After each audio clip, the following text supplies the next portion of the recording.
Magandang umaga sa ating lahat. Ngayon ay May 24, 2025 at narito ang update ukol sa maging lagay ng panahon sa susunod na 24 oras.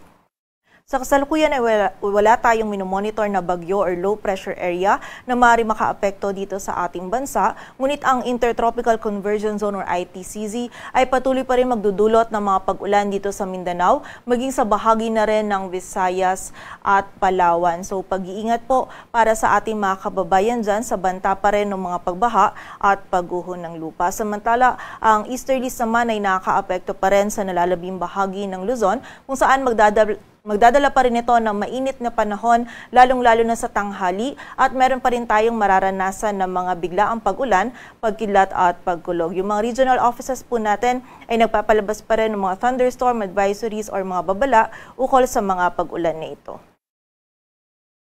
At para nga sa maging lagay ng panahon ngayong araw ng Sabado, dito sa buong bahagi ng Luzon maliban na lang sa area ng Palawan, ay makakaranas pa rin tayo ng bahagyang maulap hanggang sa maulap na kalangitan. May kainitan pa rin po yung panahon na mararanasan natin sa tanghali at sa pagsapit ng hapon at gabi ay posible po tayo makaranas pa rin ng mga biglaang pag-ulan, pagkilat at pagkulog na dulot ng easterlies. Kaya paalala pa rin po para sa ating mga kababayan, kapag tayo ay lalabas, huwag pa rin natin kalilimutan yung pananggalang natin sa direktang init ng araw at sa mga biglaang pag-ulan.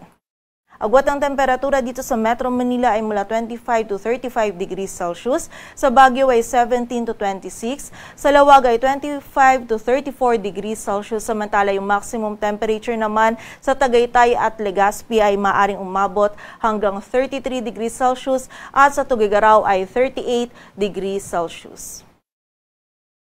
Samantalang maulan na panahon pa rin yung mararanasan dito sa bahagi ng Mindanao, maging sa bahagi na rin ng Visayas at Palawan, dulot pa rin po ito ng ITCZ at malalakas na pagulan pa rin yung posible nating maranasan, lalong-lalo na dito sa area ng Zamboanga Peninsula, Barm, Soc-Sargen, maging sa ilang bahagi pa ng Northern Mindanao at Davao Region, maging dito rin sa bahagi ng Palawan at kanlurang bahagi ng Visayas. Kaya pag-iingat pa rin po para sa ating mga kababayan or doble ingat pa rin sa mga kababayan natin sa banta ng mga pagbaha at pagguho ng lupa, and also makipag-ugnayan din po tayo sa ating mga LGU para sa mga aksyon na kailangan nating gawin para sa ating mga kaligtasan.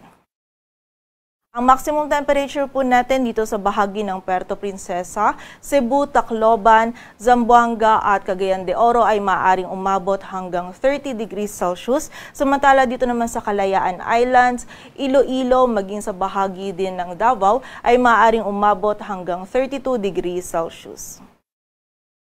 At para naman sa ating heat index or yung damang init, dito sa Metro Manila yung forecast heat index natin ay maaaring umabot hanggang 40 degrees Celsius at 45 degrees Celsius naman sa bahagi ng Cagayan, Ilocos Norte at Pangasinan. And may kita nga po natin dito sa ating heat index forecast map na malaking area pa rin ng Luzon yung posible pong makaranas ngayong araw ng heat index na maaaring umabot sa danger level, partikular na po yan dito sa ilang areas sa Ilocos Region, Cagayan Valley, Central Luzon, maging sa ilang bahagi din ng Calabarzon, Mimaropa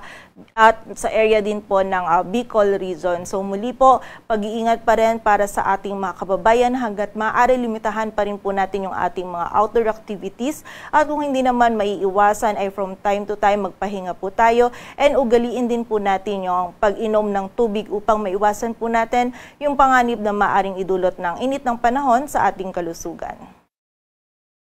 Para naman sa lagay ng dagat baybayin ng ating bansa, wala po tayong nakataas na gale warning, kaya malay makapalaot yung mga kababayan nating mga isda, pati na rin yung may mga maliliit na sasakyang pandagat. Dito sa Metro Manila, ang araw ay sisikat mamayang 5:27 ng umaga at lulubog mamayang 6:19 ng hapon.